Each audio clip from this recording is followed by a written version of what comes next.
Siswa malang ini ingin makan dengan keindahan sekolah. Tiba-tiba sekotak susu dilemparkan ke arahnya. Dia melihat ke belakang. Orang yang melempar karton susu adalah pengganggu sekolah. Dia mengambil karton susu di tanah. Diangkat ke arah orang-orang itu. Lalu dia menyeka cipratan susu di wajah Seng He. Sepertinya tidak pernah terjadi apa-apa. Tindakan hangat Wo Yeon ini membuat Seng He mengembangkan perasaan padanya. Tapi di saat yang sama Wo Yeon juga menyinggung si pengganggu di sekolah. Keesokan harinya anak nakal itu membawa sekelompok saudara untuk macam-macam dengan Wo Yeon. Untuk mendapatkan kembali mukanya setelah kejadian kemarin. Anak nakal itu melontarkan pukulan. Tapi Wo Yeon tidak berniat membalas. Anak nakal semakin berani. Memukul lebih keras. Wajah Wo Yeon penuh luka. Tapi saat dia bersama Seng He, dia sepertinya melupakan semua rasa sakitnya. Wo Yeon awalnya adalah anak laki-laki yang paling suka berkelahi di kelas. Sejak mengenal Seng He, dia memutuskan untuk berhenti berkelahi dan fokus pada studinya. Untuk masuk ke universitas yang sama dengan Seng He. Tapi setelah orang tuanya mengetahuinya, mereka tertawa tak berhenti. Mereka mengira putra mereka tidak bisa masuk universitas. Pada hari ulang tahun Seng He, Wo Yeon membelikannya hadiah. Sebagai imbalannya, Seng He menggambar dua orang yang berciuman di tangan Wo Yeon. Gambar tersebut mewakili hubungan antara dua orang. Dua orang menggunakan satu ciuman cinta. Resmi menjadi kekasih. Ketika Seng He dan Wo Yeon pulang, truk pengantar datang. Seng He melihat mobil itu dan dengan cepat berbalik. Sepertinya takut ketahuan. Wo Yeon menganggap wajah Seng He sangat aneh sehingga dia terus bertanya ada apa. Tapi Seng He menolak mengatakan apapun. Keesokan harinya, Seng He pergi ke kelas dengan perasaan bosan dan berbaring di mejanya. Tidak peduli bagaimana Wo Yeon menghiburnya, dia tidak bereaksi sama sekali. Karena ingin membuat Seng He bahagia, Wo Yeon memblokir semua guru di pintu. Dan dia bersembunyi di ruang radio sekolah sambil menyanyikan lagu favorit Seng He. Seng He tersenyum sambil mendengarkan. Penindas itu karena dia ingin membuat Seng He mengiriminya pesan untuk menemuinya di luar gerbang sekolah. Seng He ingin menghindari anak nakal itu. Sepulang sekolah, saya harus memanjat tembok untuk pulang. Tapi temboknya terlalu tinggi, Seng He tidak bisa memanjatnya. Saat ini, Wo Yeon lewat dan menangkapnya. Dia bahkan membantunya memanjat tembok. Untuk berterima kasih kepada Wo Yeon, Seng He karena telah mengundang saya makan tusuk sate. Malam ketika keduanya bersiap untuk pulang, Wo Yeon menyelinap ke toko kelontong untuk membeli sekotak sesuatu. Seng He dengan penasaran meraih kotak itu di tangannya. Lalu 99 tanda tanya muncul di kepala. Jika tebakan benar, Seng He akan menamparkan Wo Yeon. Untuk melunakkan suasana, Wo Yeon menceritakan padanya kisah lucu dalam bahasa Jepang. Tapi Wo Yeon yang tidak menyangka Seng He tidak datang ke kelas keesokan harinya. Dia meneleponnya tetapi tidak ada yang mengangkat telepon. Wo Yeon bertanya kemana-mana. Akhirnya mengetahui alamat rumah Seng He. Anehnya, banyak orang berkumpul di depan rumahnya. Jadi ayah Seng He menghancurkan semua yang ada di rumah. Seng He terkejut saat melihat Wo Yeon. Dia tidak menyangka Wo Yeon akan datang ke rumahnya. Tidak ingin Wo Yeon melihat ini. Dia langsung usir Wo Yeon. Ayah Seng He adalah seorang pecandu alkohol. Karena dia ingin melarikan diri dari suaminya yang kejam, ibunya membawanya ke tempat ini. Seng He masih tidak pergi ke sekolah keesokan harinya. Dia menelepon Wo Yeon dan memberitahunya bahwa dia akan pindah sekolah. Wo Yeon menutup telepon dan segera berlari mencarinya, tetapi masih tidak bisa tiba tepat waktu. Mungkin Seng He sengaja menghindarinya. Sejak Seng He pindah, Wo Yeon juga kehilangan minat belajar. Setelah lulus, ia bekerja sebagai pelayan di sebuah restoran ayam goreng. Suatu hari dia secara tidak sengaja melihat artikel penerimaan dari sebuah universitas. Dan melihat foto Seng He. Untuk bertemu Seng He lagi, dia mulai berpikir untuk masuk universitas lagi. Karena dia ingin satu universitas dengan orang dia cintai. Dia menggunakan rantai besi untuk mengikat dirinya di dalam kamar. Belajar siang dan malam. Ketika dihadapkan pada ketidaktahuan harus berbuat apa, dia akan melakukannya berulang kali sampai dia tahu bagaimana melakukannya. Saat mengantuk, dia akan berolahraga. Meski lelah hingga hidungnya berdarah, ia bertekad menyelesaikan soal matematika tersebut. Ketika dia tidak tahan lagi, dia akan melihat foto Seng Hee. Setelah 1 bulan bekerja keras, akhirnya dia lulus ujian masuk Universitas Seng Hee. Sayangnya, dia mencari ke seluruh sekolah dan tidak dapat menemukannya. Tiba-tiba dia teringat Seng Hee suka makan kue. Jadi dia berlari ke toko roti dekat sekolah. Seperti yang diharapkan, saya bertemu Seng Hee di toko kue. Saat itu, dia merasakan hatinya semanis gula. Wo Yeon pikir Seng Hee akan berlari untuk memeluk dia. Tapi ini hanya ilusinya. Seng Hee sekarang punya pacar. Orang itu tidak hanya sangat tampan tetapi juga kapten tim rugby sekolah. Melihat Seng Hee tersenyum dan berbicara dengan pacarnya setiap hari. Ini adalah siksaan bagi Wo Yeon. Dia berlari ke atas. Ketuk pintu pemiliknya. Mengoceh untuk waktu yang lama. Bung, aku minta maaf. Kami tidak bermaksud mengganggu studimu. Untuk apa meminta maaf? Wo Yeon hampir dihajar. Meski orang yang ada di hatinya sudah punya pacar, Wo Yeon tetap ingin mencobanya sekali. Pada hari ulang tahun Seng Hee, dia membeli seikat bunga segar dan berdiri di bawah asrama menunggu Seng Hee. Tapi sebelum dia bisa mengaku, dia melihat pacar Seng Hee mengemudi untuk membawanya pulang. Bahkan memberinya kalung mahal. Ketika Anda akan mengambil langkah berikutnya, Wo Yeon mendobrak pintu mobil. Gunakan cara ini untuk melampiaskan amarah di hati. Pada titik ini, dia harus melepaskan keterikatannya pada Seng Hee.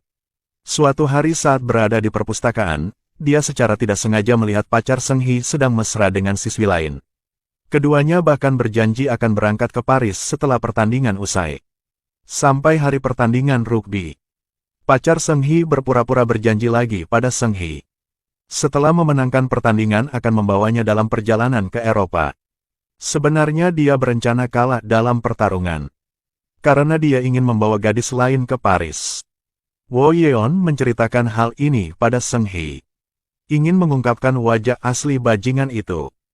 Tapi Seng Hee mengabaikannya. Ia pun mengaku sangat kecewa dengan tindakannya tersebut. Bagi Seng Hee untuk memenuhi keinginannya untuk bepergian ke Eropa, Wo Yeon mencoba yang terbaik untuk memenangkan pertandingan ini. Di menit-menit terakhir pertandingan, ia memeluk bola dan bergegas menuju gawang. Dapatkan 1 poin kunci dan menangkan.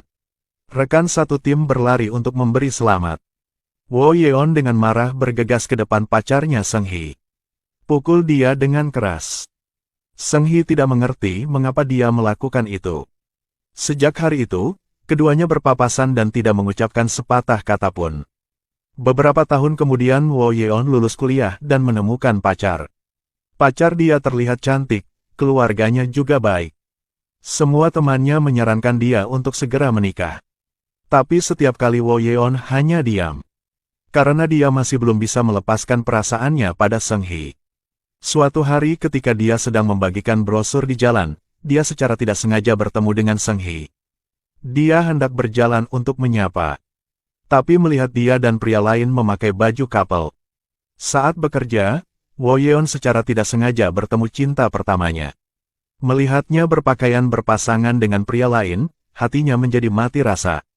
Kekecewaan terlihat jelas di dasar mata.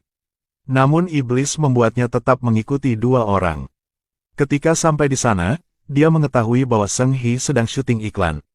Jurusannya adalah desain fashion. Sudah lama sejak dia bertemu Ge-unam, dia belum berinteraksi dengan siswa laki-laki lainnya.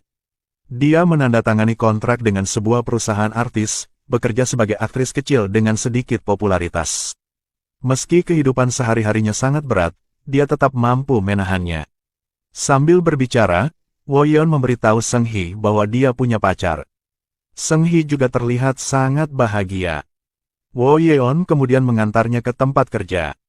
Di tengah perjalanan, tiba-tiba kru film menelepon. Potong peran Seng Hee. Setelah mendapat pemberitahuan, segera tutup telepon. Seng Hee sangat sedih. Karena dia ingin menghibur, Wo Yeon antar kembali ke sekolah menengah lamanya. Dua orang mengenang masa lalu. Satu hari sebelum Wo Yeon mendaftar wajib militer, dua orang berjanji makan bersama. Malam itu Wo Yeon mabuk dan tidur di toilet. Seung Hee membantunya mengganti pakaian lalu diam-diam pergi. Tinggalkan saja pesan untuk dia.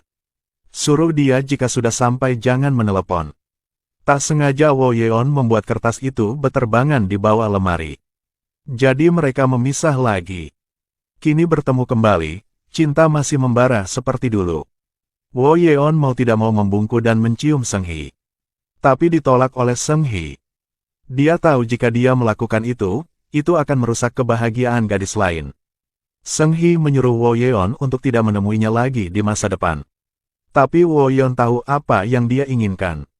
Dia mencari pacar. Ingin putus dengannya. Padahal dia melakukannya dengan sangat tidak adil pada pacarnya. Namun tetap lebih baik daripada mengayuh dua perahu dengan satu kaki. Dia pergi ke tempat kerja Seung Hee. Ingin kembali bersamanya. Tapi ditolak oleh Seung Hee. Seung Hee berpikir dia tidak bisa melepaskan perasaan masa kecilnya.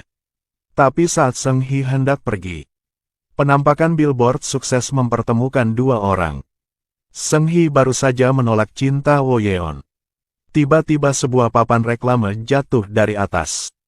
Dia berdiri tercengang di tempat. Wo Yeon tanpa ragu bergegas memeluknya. Papan reklame itu mengenai Wo Yeon dan dia pingsan.